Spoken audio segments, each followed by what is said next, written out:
Assalamualaikum warahmatullahi wabarakatuh. Selamat siang kepada Mas Nado selaku dosen mata kuliah Strategi, Testing, dan Evaluasi.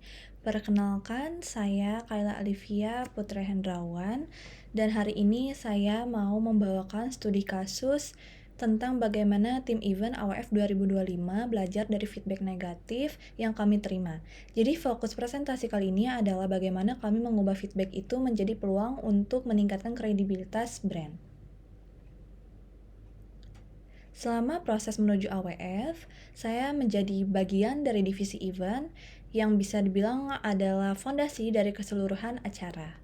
Kami mulai kerja lebih awal dibanding divisi lain karena harus merancang alur acara, menyusun kebutuhan, dan banyak ambil keputusan yang penting. Tapi makin dekat dengan hari H, muncul satu masalah besar yaitu soal koordinasi antara LO, MC, dan MC. Kendala yang terjadi adalah kurang koordinasi antara LOMC dan MC. Cue card dan brief MC disiapkan secara mendadak, bahkan LO yang bertugas kurang menjalankan fungsinya dengan baik. Akibatnya BPH dan PO harus lembur menyusun ulang cue card semalam sebelum acara. Dan parahnya lagi, salah satu MC batal tampil karena kondisi keluarga, jadi kita harus cari pengganti secara darurat.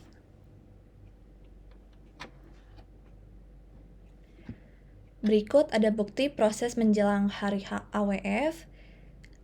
Yang pertama ada bukti chat saya dengan pengganti MC yaitu Kak Farhan.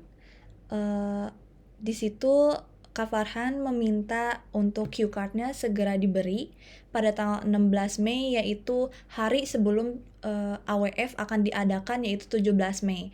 Dan itu saya berkomunikasi tepat pada malam hari jam 8:30 dan saya baru memberikan link cue card yang belum resmi final, jadi masih banyak yang harus diganti, yang harus direvisi, yang disesuaikan dengan rundown. Jadi karena LOMC-nya belum mengerjakan secara full dalam cue card-nya, belum selesai secara final, jadi masih dalam gambaran yang bentuk yang kasar seperti masih poin-poin gitu. Dan yang selanjutnya terdapat bukti screenshot dari grup divisi event, yaitu ada Aisyah selaku koordinator divisi event yang sedang merevisi cue card dari LOMC yaitu Haika yang membuat cue card tersebut. Yang pertama ada bagian hadiah door prize yang belum dirincikan apa saja hadiahnya gitu. Yang kedua ada penyambutan nama moderator Kak Dimas yang belum lengkap namanya, jadi masih baru nama panggilan, seharusnya dengan nama yang lengkap gitu. Yang terakhir ada bagian para dosen dan speaker yang masih nama panggilan atau nama singkatnya, jadi masih belum dengan nama panjang dan belum ada gelarnya. Itu sangat fatal dan terlihat kurang sopan. Jadi terdapat kekurangan ketelitian dalam penulisan seperti nama para pembicara dan dosen yang belum ditulis secara lengkap. Analisis akar masalah yang pertama tidak ada SOP pembuatan brief dan cue card untuk MC. Yang kedua tidak ada timeline dan validasi untuk materi MC dari jauh-jauh hari. Yang keempat bergantung pada satu MC tanpa cadangan. Dan kelima ada kurangnya komunikasi intensif antara LO dan divisi event utama.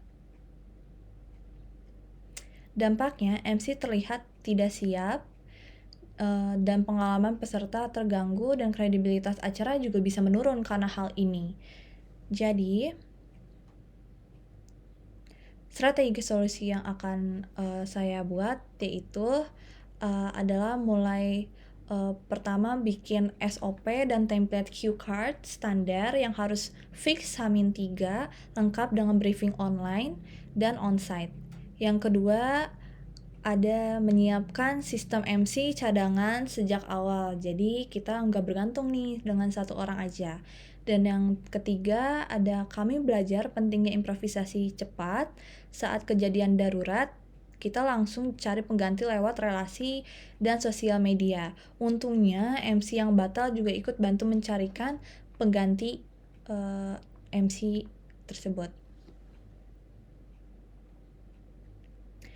Berikutnya ada strategi solusi lagi, yaitu mendamping untuk LOMC. LOMC sama dengan partner sejati MC. Jadi LOMC harus siap siaga dan selalu memberikan arahan yang benar, yang baik, dan updatean terus kepada MC gitu. Karena LOMC berperan sangat penting untuk MC yang membawa acara, keseluruhan acara ini gitu. Yang pertama, LOMC harus mendampingi MC dari awal hingga akhir acara dan menjaga kenyamanan dan fokus MC. Jadi solusi yang akan saya ambil yang pertama adalah membuat konten behind the scene. Jadi menampilkan foto atau video LOMC dan MC yang sedang berdiskusi disertai perkenalan MC di dalam Instastory Instagram yang dengan pembawaan ceria, ramah, dan santai. Pendekatan ini akan membangun kepercayaan dan kedekatan dengan penonton. Jadi contohnya seperti MC dengan caption yang MC yang nyaman sampai dengan acara yang maksimal.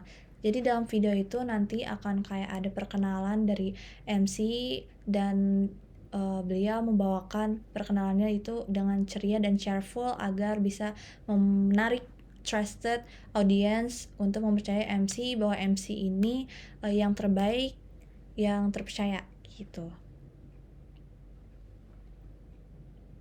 Yang berikutnya ada strategi solusi yang terakhir, yaitu transparansi sama dengan profesionalisme. Yang ini saya mengidekan untuk membuat konten evaluasi setelah acara seperti mengupload Reels atau carousel dengan judul What We've Learned from AWF 2025.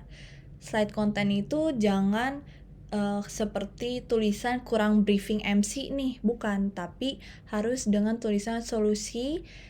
Dari solusi ini, solusi duet briefing plus MC care system. Jadi